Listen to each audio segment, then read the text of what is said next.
The Lanham Act authorizes disgorgement of the defendant's profits. Petitioner is the only defendant in this case, but it had no profits to disgorge. So the courts below ordered Petitioner to disgorge the profits of its legally distinct affiliates to the tune of $43 million. Nothing in the Lanham Act authorizes that blatant disregard of corporate separateness. Under the Act's plain language, a defendant's profits do not include the profits of separate corporations. A respondent asserted a, quote, collective economic enterprise, close quote, theory, persuading the courts below to treat Petitioner and its affiliates as a single corporate entity so as to attribute the affiliates' profits to Petitioner. That's classic disregard of the corporate form, yet both respondent and the courts below disavowed any claim of veil piercing. Instead, the Fourth Circuit relied on its notion of equity to justify the single corporate entity approach. But that assertion of unbounded equitable authority violates the maxim that equity follows the law, including the best foods presumption of corporate separateness. It also contradicts the equitable principles that disgorgement is limited to the defendant's profits, not those of affiliates, and does not allow penalties like the award here. For precisely those same reasons, respondent fails in its attempt to justify the award by distorting the just sum provision. Starbucks held that the word just in a remedial statute incorporates traditional equitable limits. So rejection of the Fourth Circuit's rationale as contrary to equitable principles and the best foods presumption necessarily leads to rejection of respondents' just sum argument as well. Courts don't respect corporate separateness by treating the rental profits received by separate corporations from their own properties as if they belonged to the defendant. The disgorgement award is unlawful under the Lanham Act and should be reversed outright. I welcome the court's questions. These separate corporations have the same owner, right? Correct. Would it make any difference to your argument, or what would your argument be if this were in a partnership form? Well, so in the Liu case, which recognized many of the principles that we're advocating here today, the court said that partnership is an accepted basis for joint and several liability, even in the disgorgement context. But there's no proof or allegation here of partnership, and that theory was not. So your argument basically relies on, it's more of a formalistic argument, it relies on the fact that these businesses that are owned by one person are in a separate corporate form as opposed to partnership or sole proprietorship. Correct, and that is the fundamental principle of corporate separateness that this court has recognized in numerous cases. The Dole Foods case we cite in our brief, the Best Foods case itself, because of a long tradition of history and reliance to the tune of billions, if not trillions of dollars in corporate America, relying on the principle of corporate separateness and its recognition by the courts. The court said in Best Foods that unless Congress directly says otherwise, corporate separateness is the norm unless you can prove the normal grounds for disregarding separate corporations, which respondent disavowed doing here. Well, I think the courts below thought that this looked, if you got past the form, again, there's a comparison between partnership and corporate form, but it seemed as though the court was saying, look, this is one business, and we'll treat it as one business, and we'll ignore the corporate form of the separate businesses owned by the same person. But, Your Honor, there are recognized principles and rules that govern the circumstances in which the corporate form will be disregarded, and respondent and the courts below expressly disavowed any reliance on those accepted principles. At trial, the respondent's expert who presented this single economic enterprise theory was asked, you're not alleging that there's some sort of abuse of the corporate form or fraud or anything? Answer, no. That's at Joint Appendix 67. The district court made clear plaintiff did not allege alter ego liability and said that's of no moment. That's at 86A of the petition appendix. The Court of Appeals said rather than pierce the corporate veil, the district court adopted its single economic enterprise theory at petition appendix 43A. But even petitioner admits in its merits brief that it did not pierce the corporate veil and disclaimed doing so. So there's no dispute that the judgment does not rest on any accepted notion of piercing the corporate veil. Instead, the court simply disregarded corporate entities because they're commonly owned. But as this court said in Dole Food, the fact that multiple affiliated corporations are commonly owned does not mean that one corporation owns the property of the other corporation, and the same is true here. Mr. Hungard, does the fact that we have separate entities necessarily mean that the court can't consider the non-defendant affiliates' profits? I mean, I take your point that The Lanham Act does not allow for disgorgement of these separate entities' profits. But I would wonder whether or not the question really is, how do you go about calculating the defendant's profits in this sort of unique financial circumstance? And does that necessarily mean that the court couldn't look at the profits of the other entities to assess defendant's profits as evidence, for example, under certain circumstances?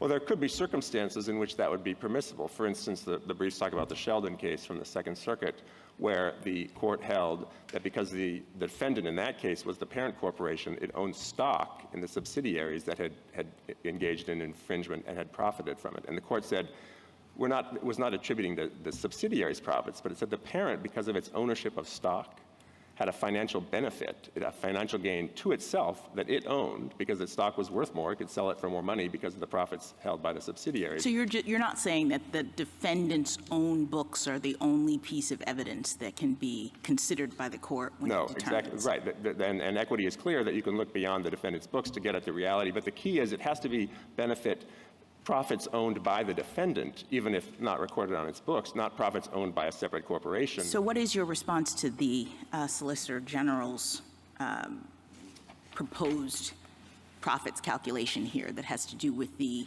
alleged undercounting of the fees and whether or not that can be looked at or taken into account?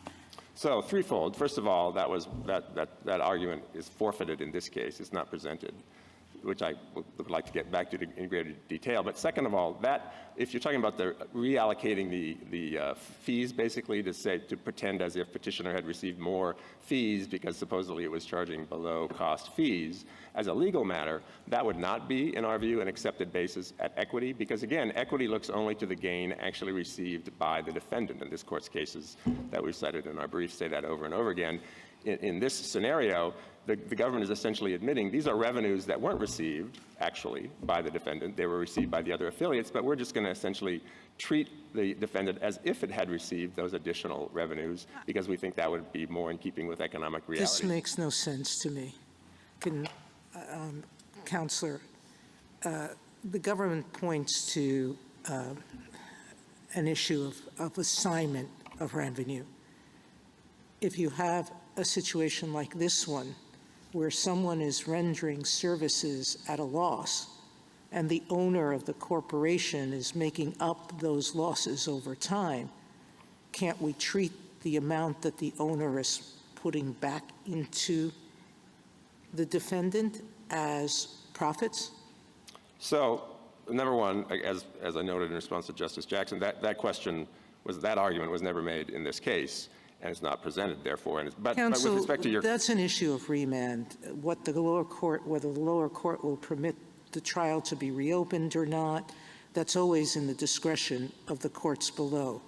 This is a case that's putting forth the proper way to evaluate profits, and the court below can decide whether there was an intentional waiver or forfeiture, or decide whether to reopen the case. It's not for us. So just assume the theory. So with respect to I'd like to come back to that if I may, but with respect to the substance of your question, I think Justice Jackson's question was the government has tried to throw several different theories into this case. No, the government has a very simple theory, as I understood it. Well, estimate how much they would have received if there had been an arm's length transaction. What would have been the value of their services? And if they would have received that, that's the profit that they would have made. Well, yes, Your Honor, but there's the alleged below market rate expense theory. There's also the assignment theory, which Your Honor, I think, was referring to. And with respect to that theory— Well, the assignment theory, it's only the principles of an assignment theory, which is if I'm making a certain amount of money and I give it to someone else, and here I gave it to the affiliates, because their services were worth a lot more money than they were paid. Right. So I have several things to say about the assignment theory. First of all, tax principles do not directly translate into equity. I don't disagree. And so the question would be, is there an equitable theory under which this approach would make sense? And there certainly in appropriate circumstances, there would be, whether it would be a fraudulent conveyance argument or a constructive trust argument. If in fact you had a circumstance where the defendant had the right to the income and transferred it to a different party When in order to avoid... when I offer you services below market rate, it means that you're getting a benefit from me. On the below market rate theory, though, again, there are several reasons why that doesn't work. Number one, it's undisputed that the revenues that the government would suggest could be reassigned to petitioner on that theory were actually received by the affiliates, not by the petitioner. But we're not asking for disgorgement here, meaning the court didn't order the affiliates to disgorge anything.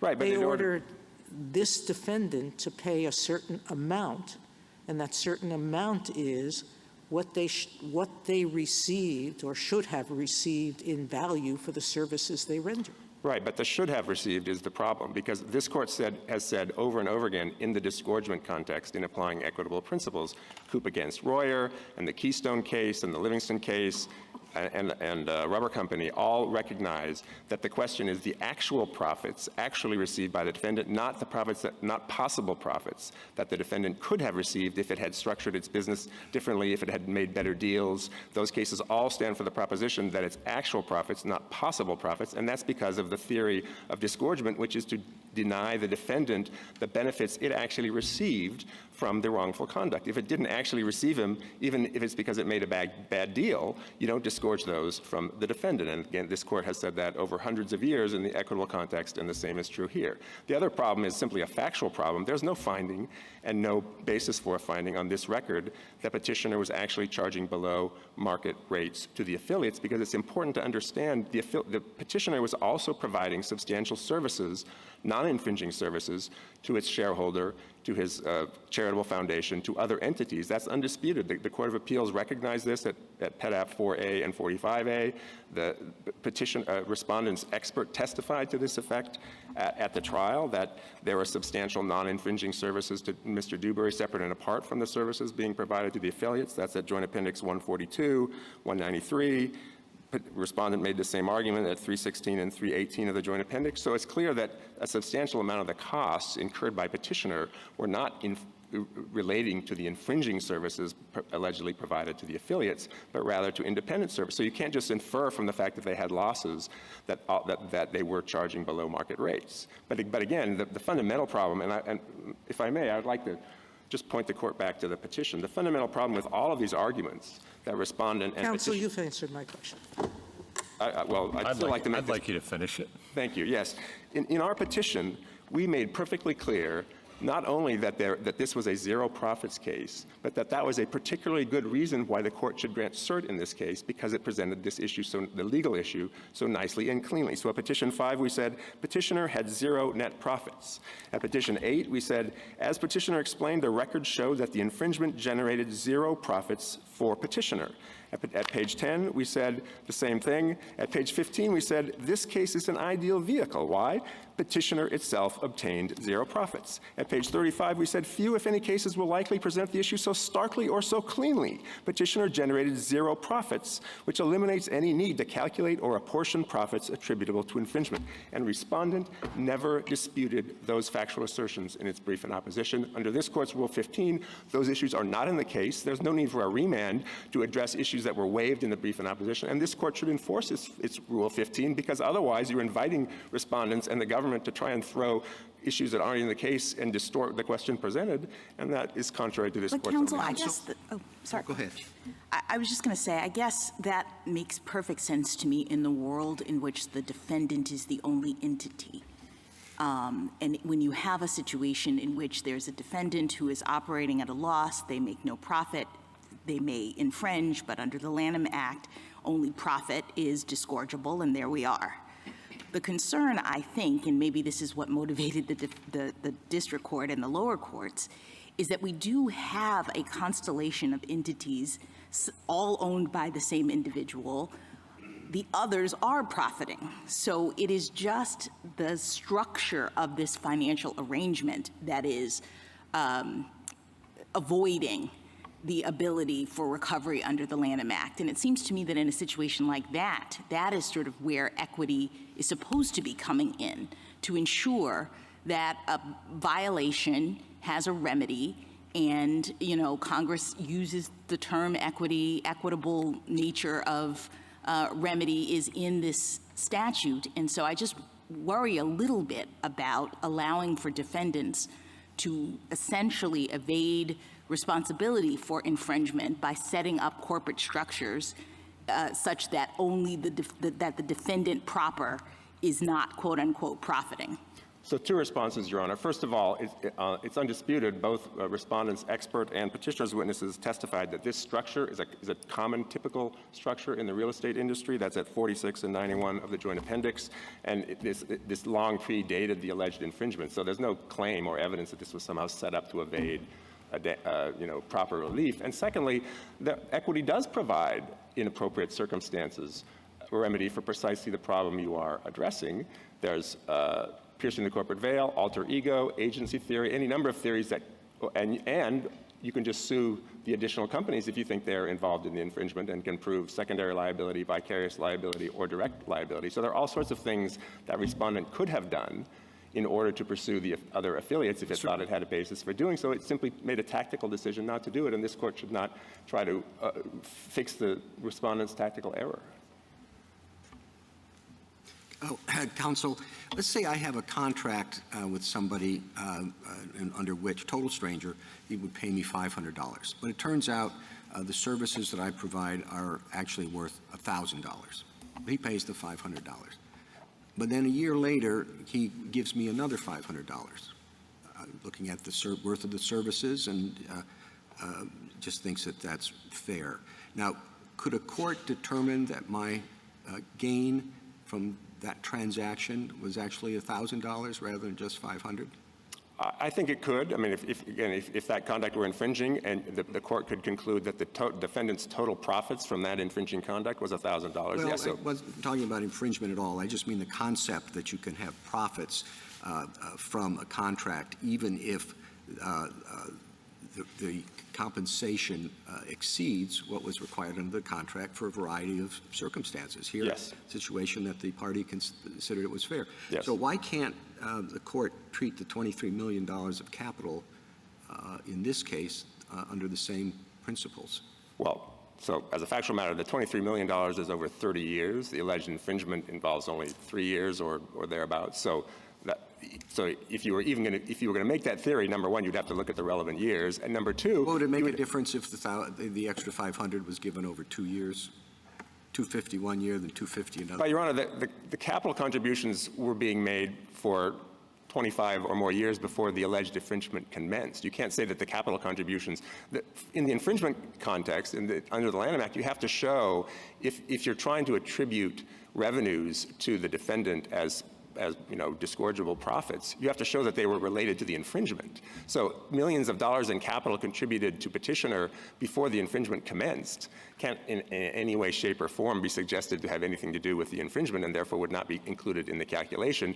Even with respect to the capital contributions that were made during the infringement period, the plaintiff would have to allege and prove, which they didn't, that those were related to the infringement as opposed to on account of something else, like the fact that petitioner was providing millions of dollars worth of services to Mr. Dewberry. So again, as a factual matter, Mr. Dewberry was contributing capital, and the corporation was providing services to him, separate and apart from, totally unrelated to the alleged infringing activity. So those are all the factual reasons why that theory doesn't work. But yes, as a legal matter, if the plaintiff could prove that the defendant received X dollars in revenues from the infringement directly, but also through some circumlocution and hidden transactions received additional compensation for the infringing conduct, then yes, that could be included in the profits calculation. That would be an appropriate way to make sure that the defendant is disgorging the full measure of its illicit gains. But it has to be from the infringement, not just unrelated revenues. Mr. Hungar, what are we to make of this just sums provision? I mean, assume that you are right in everything you say about what it means to calculate the defendant's profits. This sentence, if the court shall find that the amount of the recovery based on profits is inadequate, the court may, in its discretion, enter judgment for such sum as the court shall find to be just.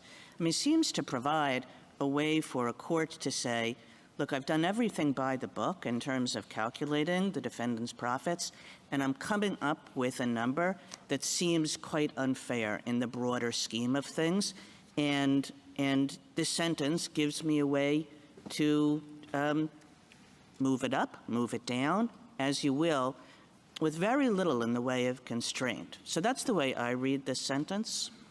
So I would agree with everything you said except for the last part about very little constraint. And that's because, as this court said in the Starbucks case, when a remedial provision authorizing an equitable remedy gives the court discretion to enter that remedy in a manner that the court deems just, that word incorporates the traditional equitable limitations that go along with that remedy. And here, the traditional equitable limitations include you only disgorge the defendant's profits, not the affiliate's profits, only actual profits, not possible profits. You don't award profits when the defendant has zero profits because that would be a penalty. Well, I guess two things. One is that this idea of find to be just, you can contrast that in this statute to the earlier language subject to the principles of equity.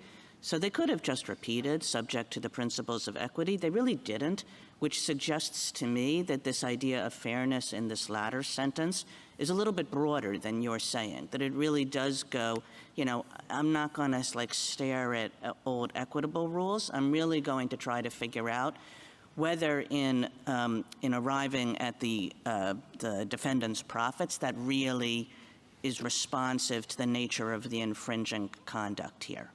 So two responses. Number one, it clearly does not rise to the level of a direct statement abrogating corporate separateness. So however you might interpret this provision with respect to other constraints, the Best Foods presumption applies to this statute and has not been overridden, so it doesn't justify disregard of corporate separateness, which is precisely what respondent's argument requires if you're going to attribute the profits of affiliates that petitioner did not receive to the petitioner. So that's point one. And point two is the history of this just sum provision goes back to the Copyright Act. And in this court's decision in Brady against Daley, it construed the just sum provision in that version of the Copyright Act. And it said that this isn't, and the argument there was, well, that allows a penalty, because in that case there was a statutory cap, but the statutory cap, if you went up to it every time, could conceivably be a penalty. And the court said, no, it doesn't allow a penalty. It's intended to achieve full compensation. It's purely compensatory, and therefore, since you're not allowed to go beyond what's purely compensatory, it doesn't impose a penalty. And then, 10 years later, Congress added into the Copyright Act, codified the holding of Brady against Daley by adding the sentence, which also appears in the Lanham Act, about how this is compensation, shall be compensation and not a penalty, or words to that effect. And so, and then again in the Douglas case, the court again said that this provision in the Copyright Act, the just sum provision, is to be compensatory. So the history is perfectly clear. Every court of appeals that has addressed the question under either the Copyright Act or the Lanham Act has recognized that the just sum of flexibility is cabined by the need for it to be compensatory, not penal. Right, Can but you- there, Go ahead. I mean, there can be circumstances in which that is exactly what the court wants to use this provision for. In other words, like a full measure of compensation Yes. would be up here, and the defendant's profits, for whatever reason, are down here, and so we're going to make up the gap. We agree with that. And indeed, again, the legislative history also supports the not a penalty proposition of the Lanham Act.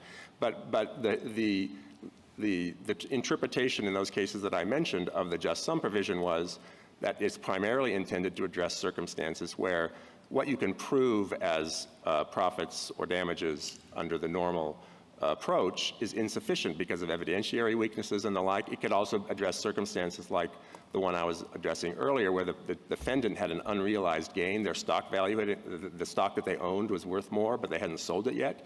So they had an unrealized gain as a result of the infringement, but it doesn't fit into the statutory profits calculation, because remember, the Lanham Act says you get defendant's profits and then it defines them for purposes of the Act as sales minus expenses that are associated with generating the sales. You can have a circumstance where the defendant has itself received and has a right to the profit, but it doesn't fit within sales minus expenses, and a court can use the just sum provision to disgorge that as well. But that has nothing to do with this case, because the petitioner did not receive the profits. The affiliates received the profits, and under this court's decision in the Bollinger case, and under standard property law, Petitioner didn't own those profits. The affiliates own the real estate. They're the lessors. They're entitled legally to the rents under the Bollinger decision. And the fact that a service provider helps a business earn its rents doesn't mean that the service provider is entitled to those rents. Thank you, counsel. Justice Thomas? Justice Alito? Justice Kagan? Justice Gorsuch? Justice Kavanaugh? Yes, I have a question. Your answer to the Chief Justice's question made me think that maybe at least I need a better handle on the scope of profits from the infringement here. You say it has to be from the infringement. So what happened here, and we've sort of skipped right into calculation of damages, but can we back up for a moment? Did the affiliates profit from the infringement? I mean, I know this is against your interest. I'm just trying to understand what profits from the infringement means in this scenario. Well, what the courts of appeals concluded was, so the allegation is that petitioner in marketing and loan applications and so forth used the infringing mark, which was, Dewberry Group instead of Dewberry Capital. And therefore, the court treated 80% of the revenue, the rental revenues received by the affiliates, as attributable to the infringement. Presumably, the affiliates were also using the mark in their materials as they rented the property. Petitioner was authorizing leasing agents to use it, if I recall the record correctly, and was itself using the mark. So petitioner serves under contract as the property management company for the affiliates as a service provider. Mm-hmm. So as a property management company, in dealing with the tenants, it would be using its new name, which the court found to be infringing. So those were the types of uses that the court found to be infringing.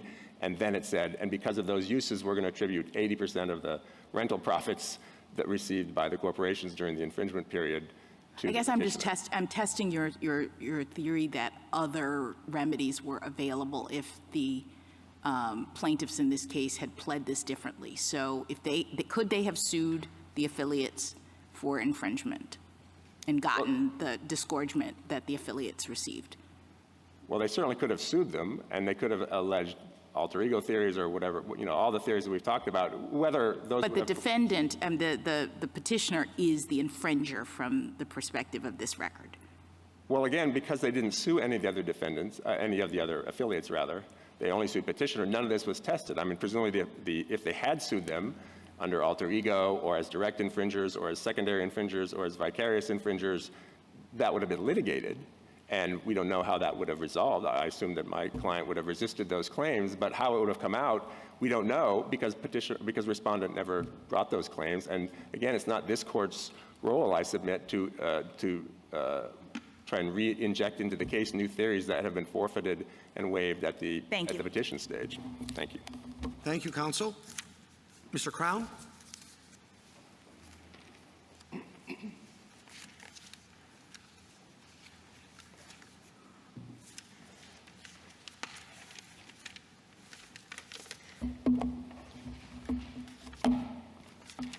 Mr. Chief Justice, and may it please the court, I'd like to pick up on some of the questions from the bench, which I think gets to the intuition that there are core, longstanding principles here. We see two of them.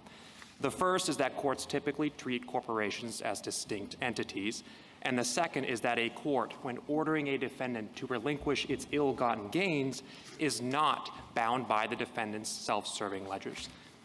Now, we agree that the monetary award in this case is not consistent with the first principle because the courts below treated petitioner and its affiliates as a single corporate entity and then pooled their combined profits and affirmatively disclaimed relying on veil-piercing principles. For that reason, we think the award should be vacated. But we think the second principle has important things to say about how a court could calculate a defendant's profits while still maintaining corporate separateness without crossing corporate lines. Our brief identified equitable background principles that we think the very purpose of those principles is to address a situation like we may have here, where a defendant is disguising economic reality. In trademark cases, courts routinely reject deductions where a defendant is attempting to artificially inflate its costs to lower its profits liability. We think the outcome should be no different when a defendant tries to deflate its receipts and income again, to reduce its profits liability. I welcome the court's questions.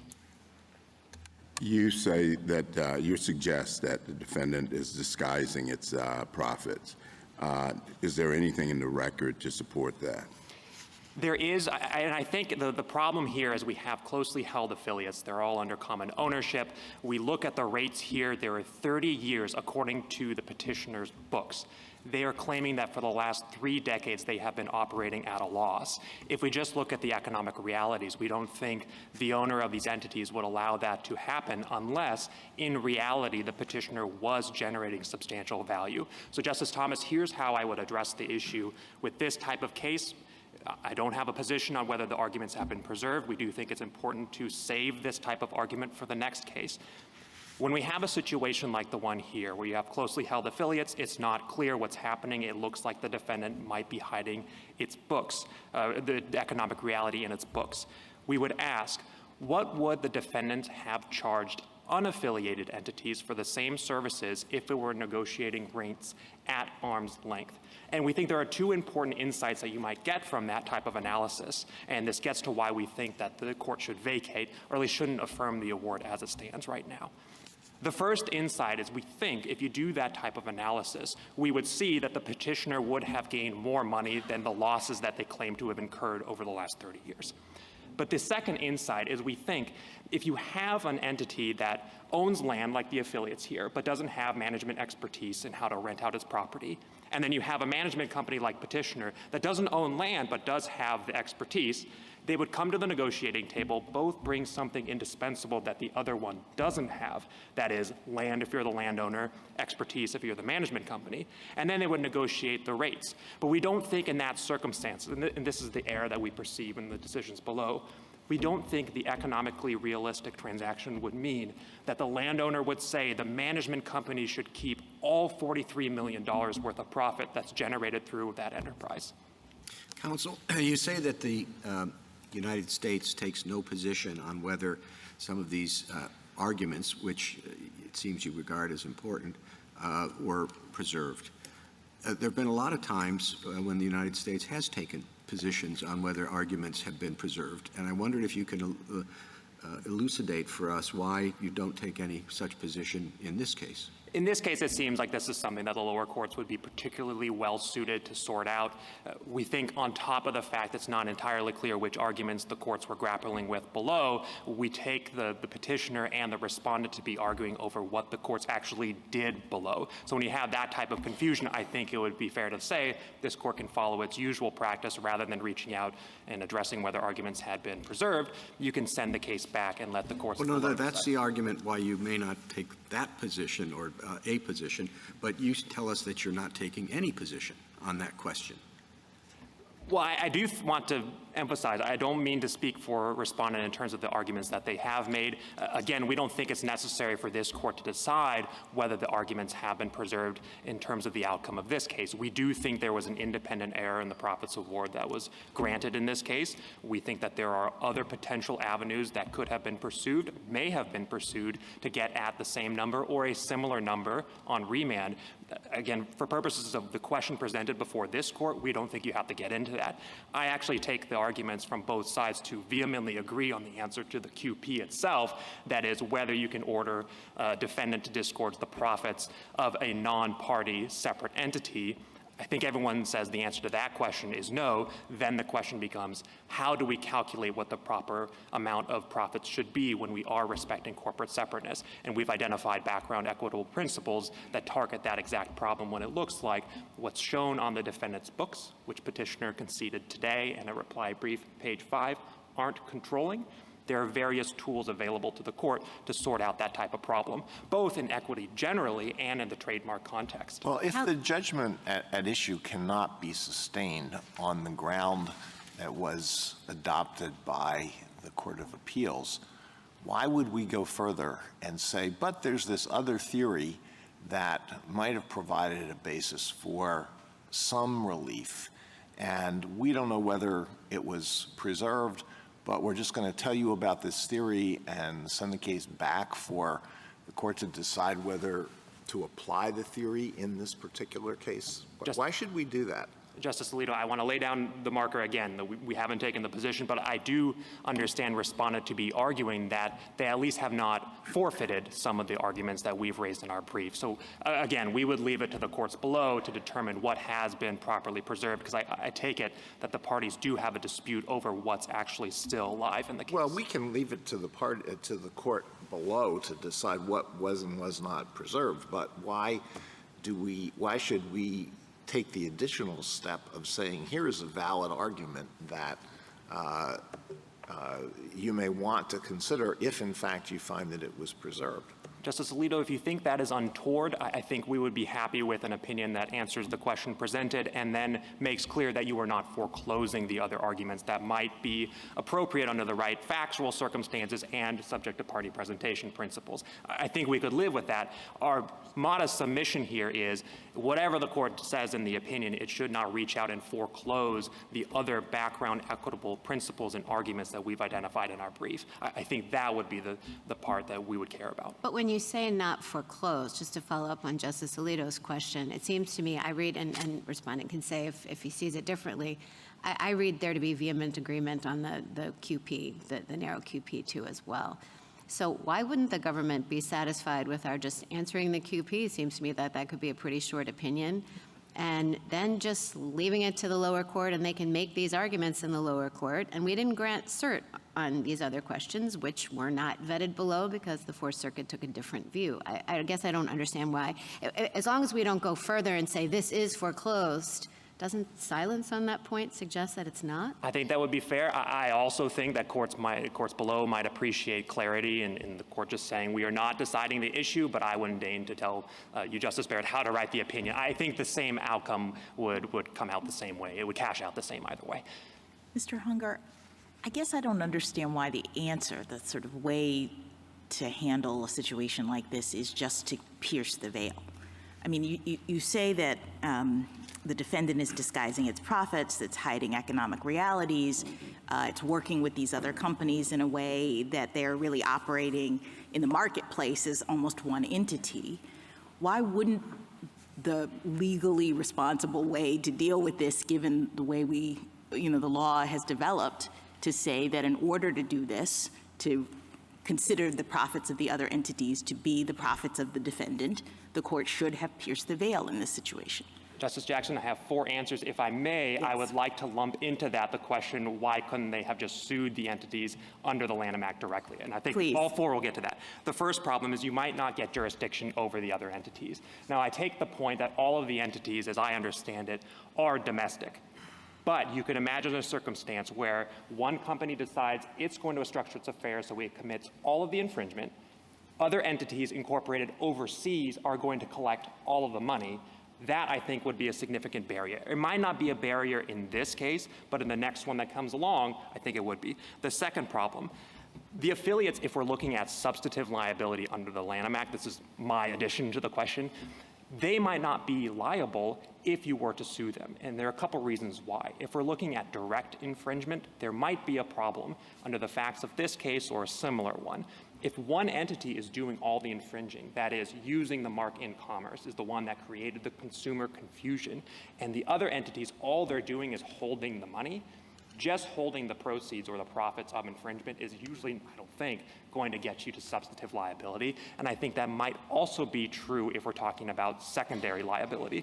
This court explained in Inwood Laboratories, there are a couple different ways you could get secondary liability if somebody is inducing someone else to infringe, or if you provide your goods and services to somebody you know or have reason to believe is going to infringe, secondary liability can attach. On the facts of this case, I'm not sure if that would be a viable theory. I can imagine cases moving forward where it wouldn't be. The third Counsel, thing, just before you go on, how many of your 4 things did you just get out? 2. 2. All right. I got 2. I have 2 more, Mr. Chief Justice. I will allow a historically unprecedented exception to allow you to give us the other 2 promptly. I appreciate it. The third point is alter ego veil piercing might not be available. Usually, the way I understand that works is you have an owner being held responsible for the conduct of its company. What I understand to be the case here is all of the entities are horizontal. That is, they don't own shares in each other, so veil piercing might be a problem. The fourth thing is, we think the risk of disguising profits or manipulating your books is especially acute when you have all these entities that are closely held under common control. It's really tough to sort out what's actually happening on the ground, and veil piercing or substantive liability might not get at that problem. Thank you, Justice. Thank you, Mr. Chief Justice. Justice Alito? You begin to explain the theory that you think might be applicable or that would be valid by saying that the court can go beyond the defendant's profits when that is justified by the economic realities of the transaction. That seems awfully open-ended. I would tweak it a little bit and then I hope provide a palliative, Justice Alito. So I would tweak it to say we're not going beyond the profits or the actual economic gain of the defendant. We're trying to train on what was the actual economic gain of the defendant. In terms of whether this is freewheeling or open-ended, I don't think so. This is something courts have dealt with in the equitable context dealing with profits awards. This court explained in cases like City of Elizabeth, that was one of the principal citations that the petitioner relied on, and in Goodyear, when a defendant is trying to lower its profits liability by asserting certain costs that it incurred, the court can peek under the hood and say, in terms of economic realities, that's not what actually happened here. In City of Elizabeth, there were claimed salary expenditures. The court said, no, those were gratuities. The defendant has to answer for them. They are part of their profits. In Goodyear, it was a salary payment that was claimed by the defendant. The court said, no, it was actually a distribution of profits. Those were patent cases, but courts of appeals have taken this court's lead in applying the same principles in the trademark context. That's the Aladdin decision, pre-Lanham Act, American Rice, Fifth Circuit, post-Lanham Act. Thank you. Justice Sotomayor? Justice Kagan? You heard the colloquy between me and Mr. Hungar about the just sums provision. What do you make of that? What do you think it's there for? What do you think it allows?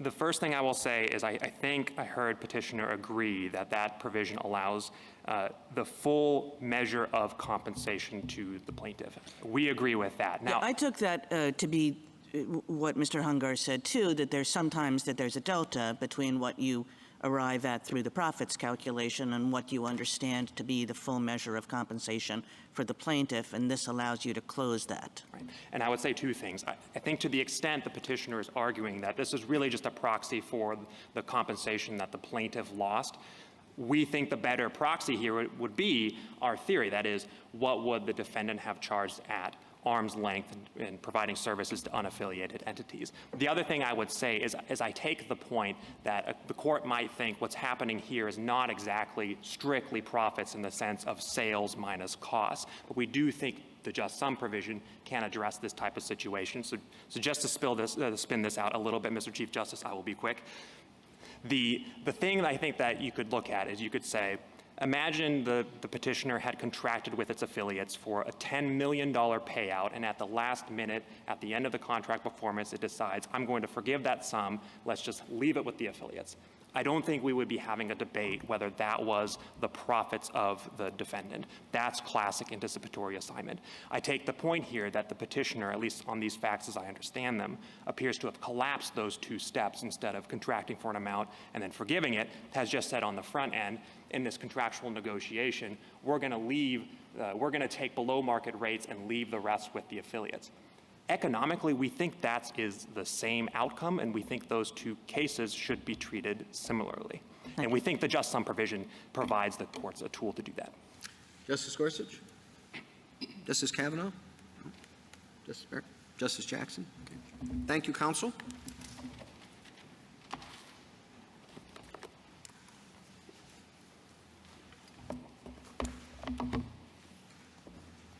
Mr. Lynn? Mr.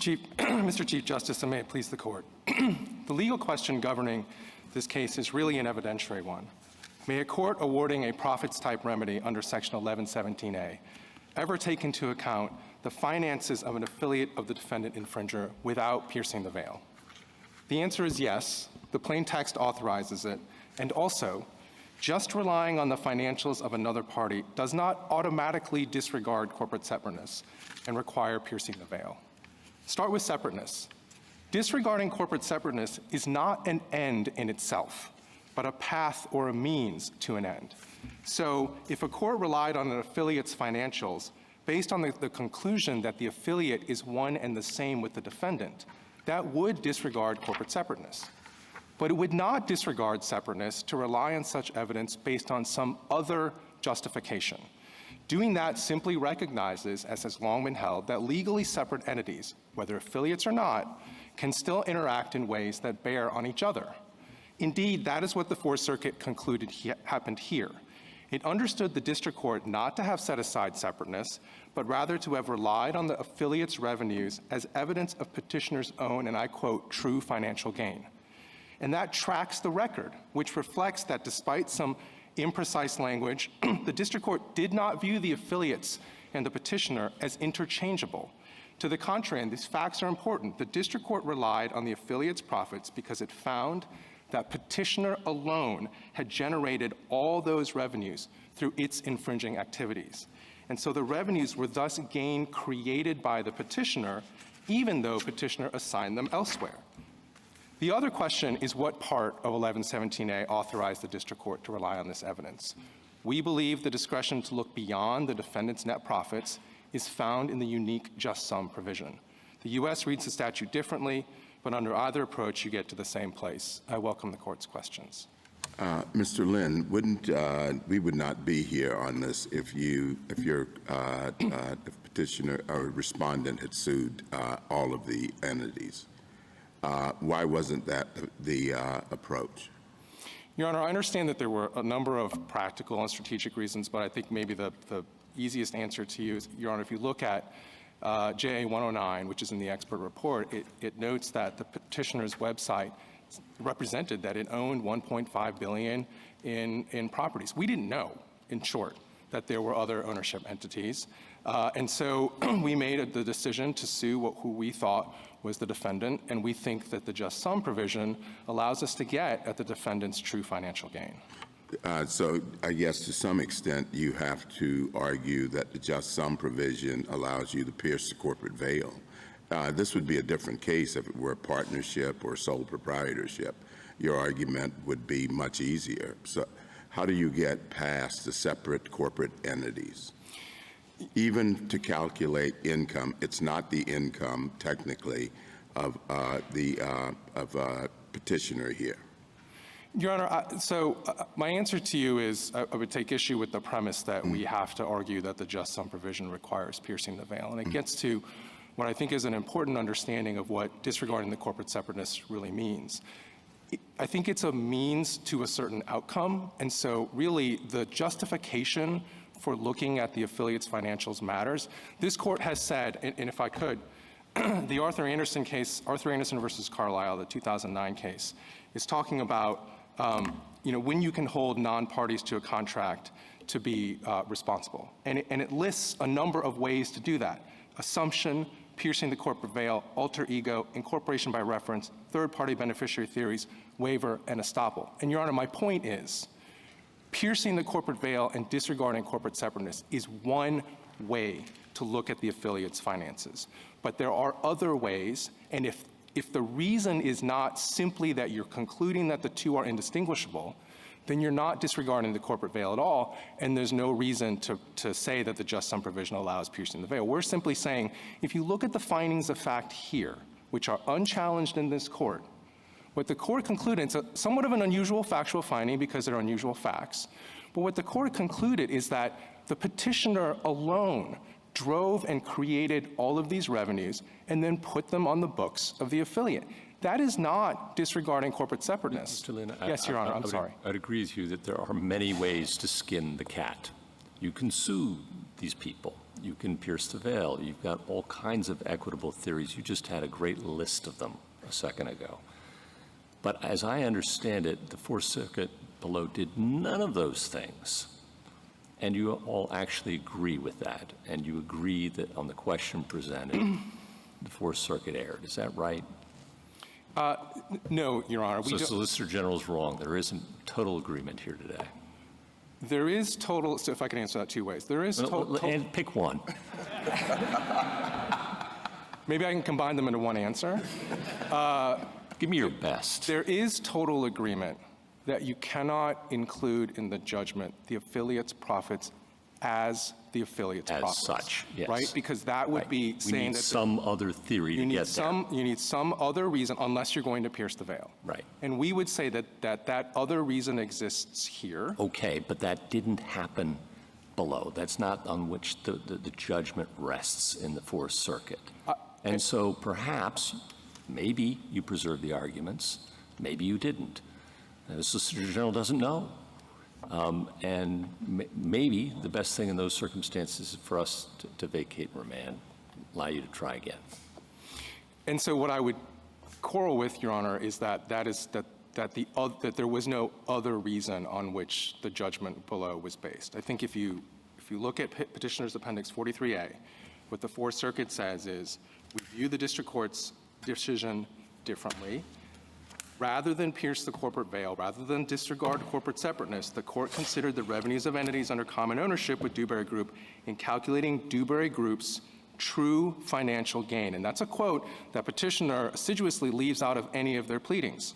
What the Fourth Circuit's basis was that it did not understand the district court to have just viewed the affiliates and the defendant as a single entity. I think what Mr. Hungar would say to you is that's a nice little snippet, but there's no work there.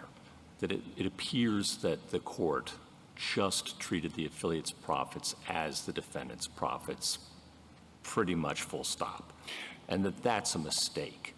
And I think you'd agree with that something more needs to be done to attribute those profits to the defendant. Some work has to be done under some equitable theory, and we don't have any evidence that the Fourth Circuit did that in this case. Maybe they can. Maybe you have the facts. You have lots of theories to work with, but we don't know. Two answers. One, one. Well, I have to take issue with the fact that there has to be an equitable theory. We think the just sum provision provides a statutory basis. Sure, throw that in the pot, too, of things course, that Your might Honor. or might not be available. And yes, I agree that there has to be more work as a general matter, but I think that work was done. So yes, the Fourth Circuit's analysis is very short, but I think what the Fourth Circuit's analysis tracks is its understanding of the full record.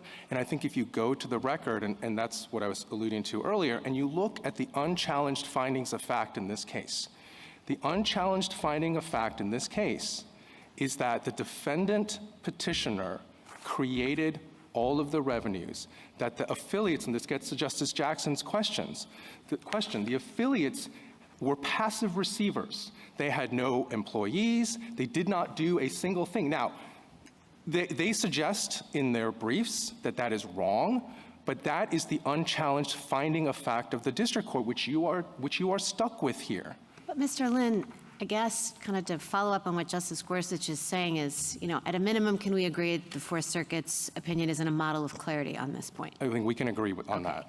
So if we want to go beyond just the strict QP in the way that we've talked about, the point in which there's vehement agreement, we have to articulate some theory, correct, to justify the Fourth Circuit's opinion. You're giving us some mechanism for doing that, but the Fourth Circuit didn't spell that reasoning out.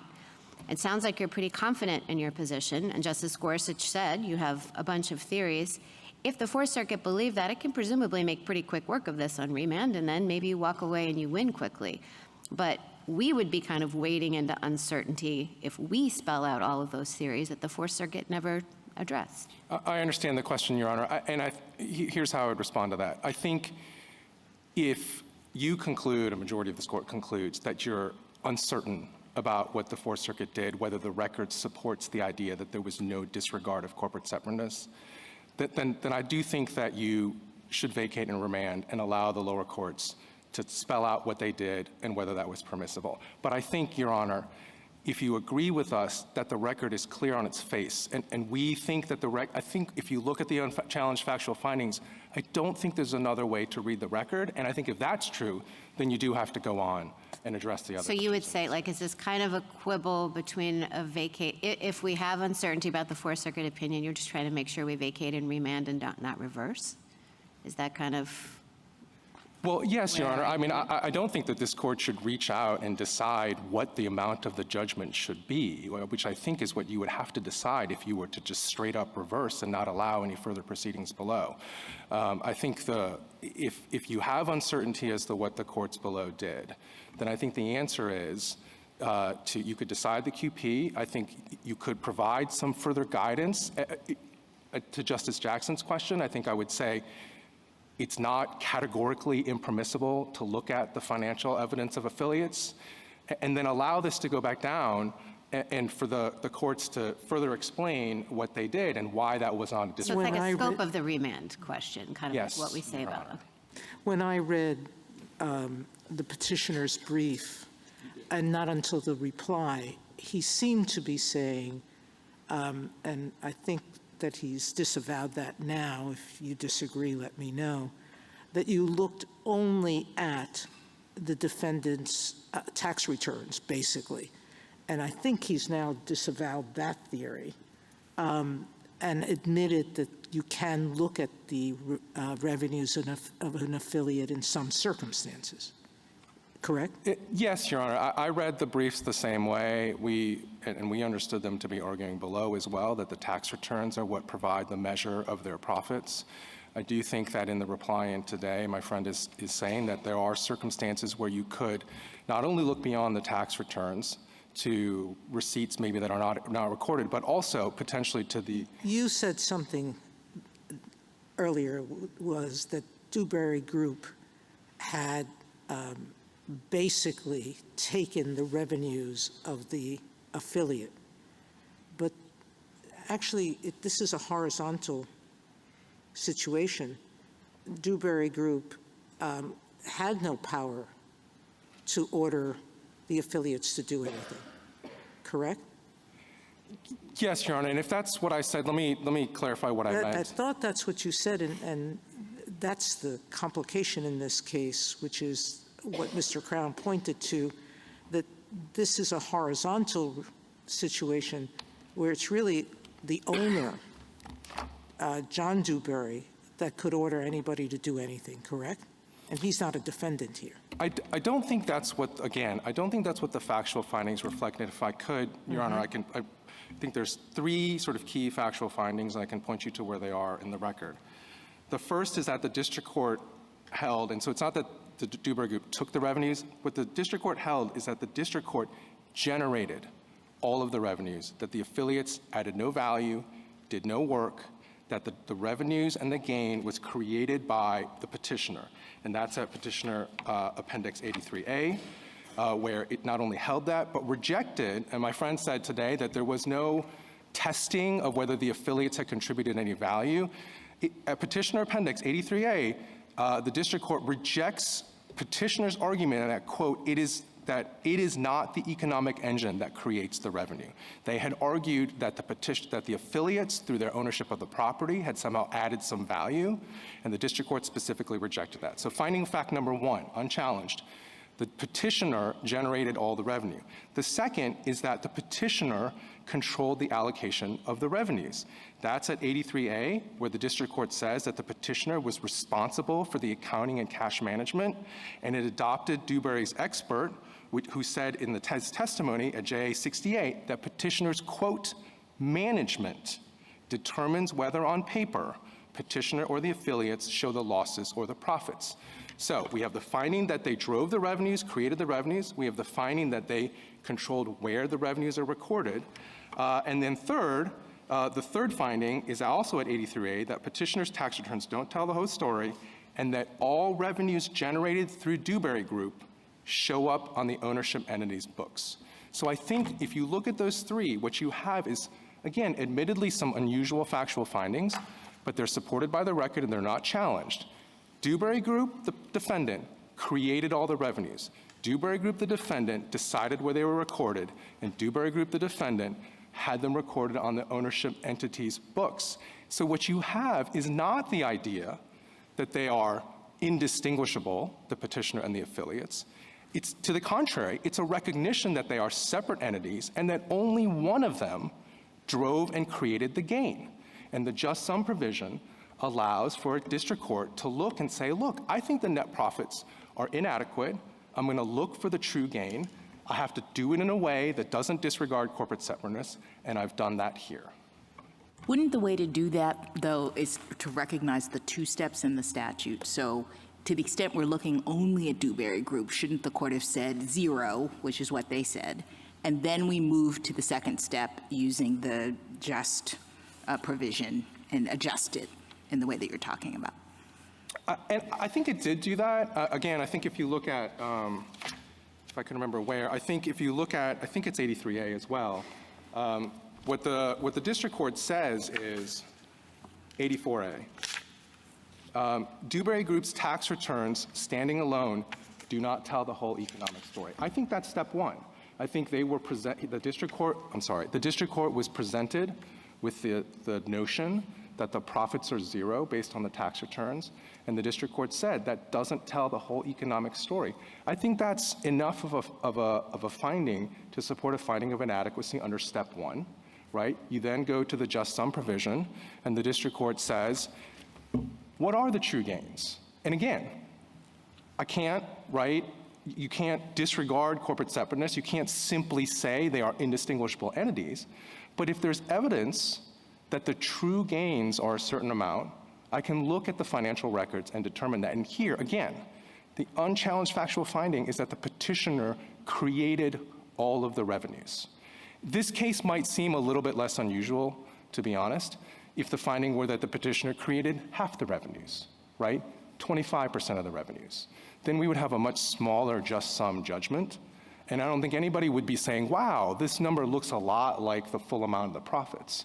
But the reason that we have what kind of appears like an unusual outcome is because we have unusual facts and an unusual factual finding.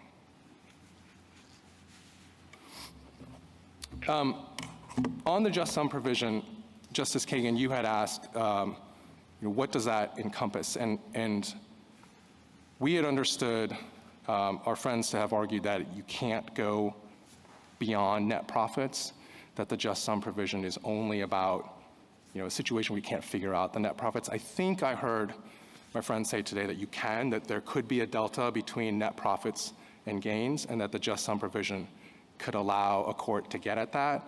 And I think that's the only way that the just sum provision can be squared with its text.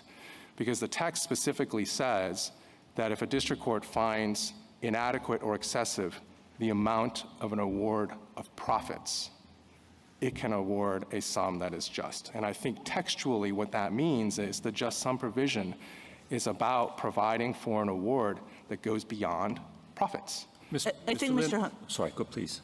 I think Mr. Hungar might say, well, there was an important qualification in what I said, which is that you can't do this in a way that treats the defendant just the same as these other corporate entities, and that is an important limit in this case at any rate. Understood, and we would agree with that. We don't think that you can use the just sum provision in a way that simply treats the entities as indistinguishable, and that is why, to answer Justice Thomas's question, we don't have to show that the just sum provision would permit disregarding corporate separateness. But again, I think our point here is that we don't think the district court, when you look at the record, in fact ignored corporate separateness in using the just sum provision.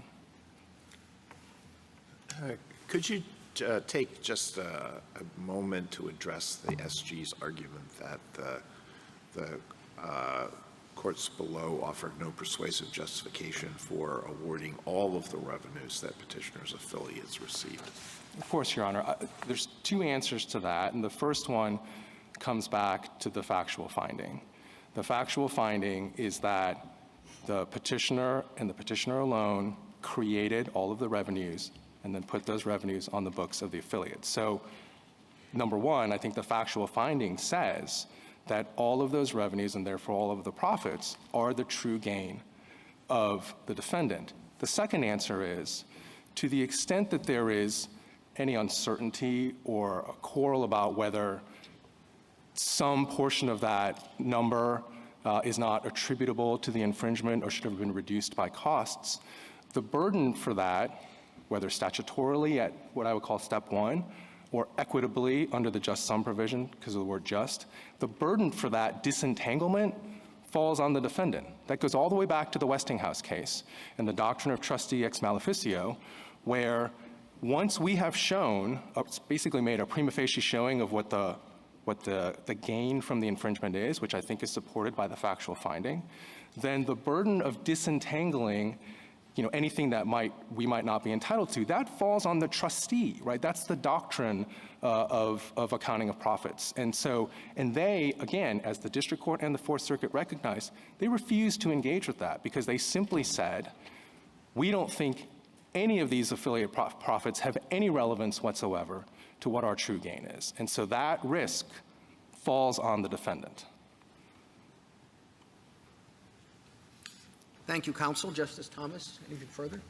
Would it matter in our consideration of whether or not the affiliate income should be counted that the affiliates, that this practice is typical or atypical in the real estate industry, or whether the tax assessed by the, say, the IRS reflects your thinking or that of Mr. Hungar? In other words, that the affiliates pay separate tax, or that this is typical practice in the real estate industry to keep the businesses separate? Your Honor, I think the short answer to your question is I don't think it should particularly matter. I think the question here is whether, who drove the revenues. And I mean, you can have separate entities where maybe the affiliates are doing more work in a different case than in this case. And again, that gets back to my explanation before about why this judgment might look a little bit unusual, but that's because the facts here were that this petitioner drove and created all of the revenues and then put those revenues on the books of the affiliate. Justice Alito? Justice Sotomayor? Justice Kagan? Justice Kavanaugh? Justice Jackson? Would piercing have been an option here for the court? From your perspective, the SG came up with a number of reasons why piercing wouldn't have resolved this issue. Your Honor, I think you may appreciate that I'm hesitant to commit one way or the other. I don't want to prejudge whether piercing could be shown or not. Our position was that we didn't have to do it, Right. and that the just sum provision would amount for it. I think if this were to go back and there was a contention, if the Fourth Circuit concluded, or the district court, that the just sum provision couldn't be used in this way, we would then address that question. Thank you. Thank you, counsel. Thank you, Your Honor. Rebuttal, Mr. Hungar?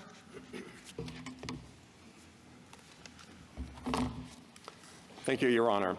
So with respect to the argument that petitioner generated the profits, as a matter of law, the fact that a corporation, through its employees, agents, or independent contractors, as here, uses other people to generate its profits does not mean that those service providers own the profits so generated. This court held precisely that, even in the tax context in Commissioner Against Banks, at the government's urging.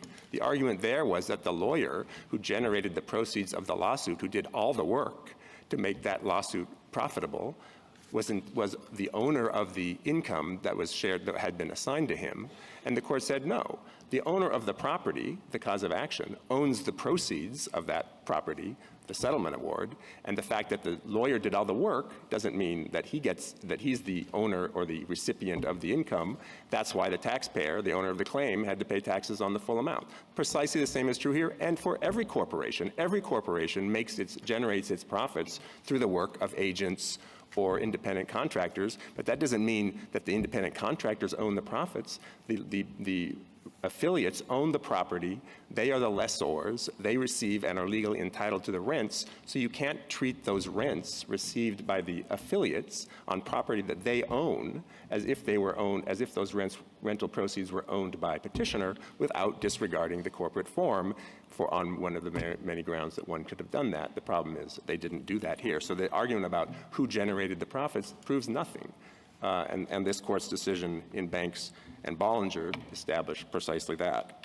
So with respect to the question whether there's vehement agreement, I think you heard respondent vehemently disagree with our position. They say that courts can do what the Court of Appeals did here. And again, there is no doubt that what the courts below accepted and what respondent argued below was not what they're arguing now, but rather pay no attention to the corporate form. We don't have to pierce the corporate veil, but these are all owned by the same guy, and they're all involved in an interrelated enterprise, and therefore we should treat all the profits of this collective economic enterprise, as their expert said at page, the single economic enterprise at page 146, 149, and 218 of the Joint Appendix. They argued collective economic enterprise in their proposed findings, 319, 322, 325, and so forth. The district court found that it would treat petitioner and its affiliates as a single corporate entity. The Court of Appeals did the same thing, single corporate entity. That is disregard of corporate separateness, plain and simple. That is the only theory that was argued below. It's the only theory that was accepted by the courts below. And respondent is trying to run away from it and pretend that they don't want to treat the affiliates and petitioner as interchangeable. Those were his words today, but that's precisely what they argued below and persuaded the courts below to accept, and that's precisely what this court should reject. And it should reject it not only as to the principles of equity and based on the language defendants profits in the statute, but it should also reject the just sum argument for precisely the same reasons, because just sum is subject to the same equitable constraints and can't impose a penalty, and for precisely the same reasons, therefore, and it's also subject to the best foods presumption, which requires Congress to speak clearly to override corporate separateness, which it didn't do. So for all those reasons, the court should reverse as to the rationale adopted by the Court of Appeals and reject the just sum argument that a respondent is offering in an attempt to defend that illicit rationale.